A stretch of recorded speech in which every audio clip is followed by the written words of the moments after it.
It was horrible. 14 million homes destroyed, including mine. We were lucky it didn't demolish more. We should probably start from the beginning. There we were, sitting at the dining table, having one of the best meals I've had in a while. We were talking about how our days went and just enjoying ourselves. Then the phone rings. My friend Greg picks it up for me.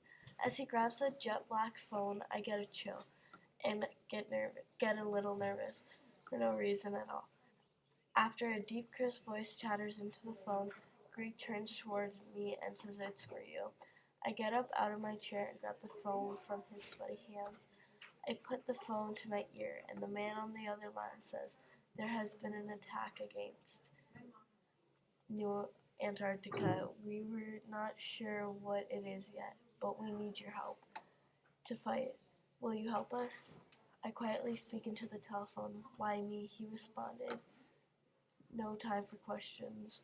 Are you in or are you out?" I'm in, I say courageously. "All right, pack your stuff. We meet at dawn down at the train station," the man says. I feel so guilty for leaving my family here when it's not safe. I must leave so I can fight this huge, horrible, repulsive beast and protect my country. My family and I walk down the monster-infested streets to get to the train station. It was a long, cold walk, but finally we got to the train station.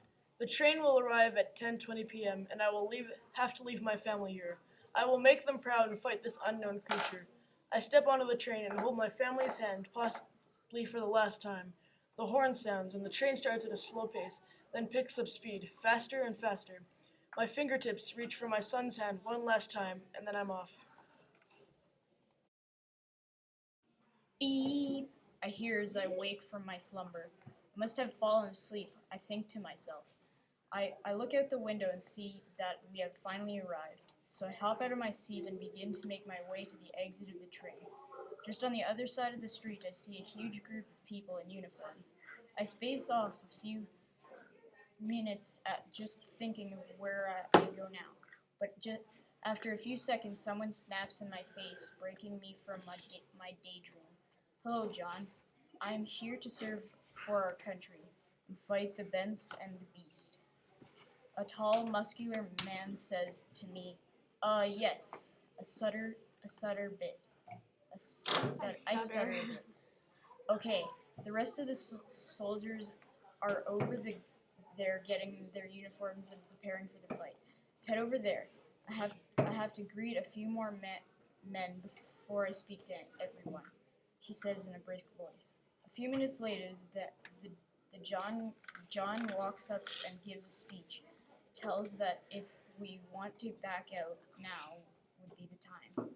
He then orders us to eat out a last meal and be ready for the attack. About 3 hours have passed, and we're making a line and walking to our area where we attack. I'm quite nervous, but I know I have the strength to get through it. We have been walking for quite a while, and I believe by the signs of our leader is giving us that we will be approaching soon. We have finally arrived and have taken our places to attack. As I look farther into this humongous forest, I notice a line of little creatures running our way. I alert the others, and we decide it's time to fight. We all stand up and start running in the muddy dirt at these monsters. But as we get closer, we notice a long line of giants behind the tiny animals. We are now sprinting at them, while others blast cannonballs at the giants. 2 giants hit the ground after 4 cannons have gone.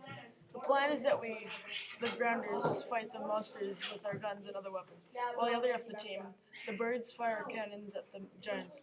As my team reaches the monsters, we realize they're much stronger than we thought, but we fight even harder.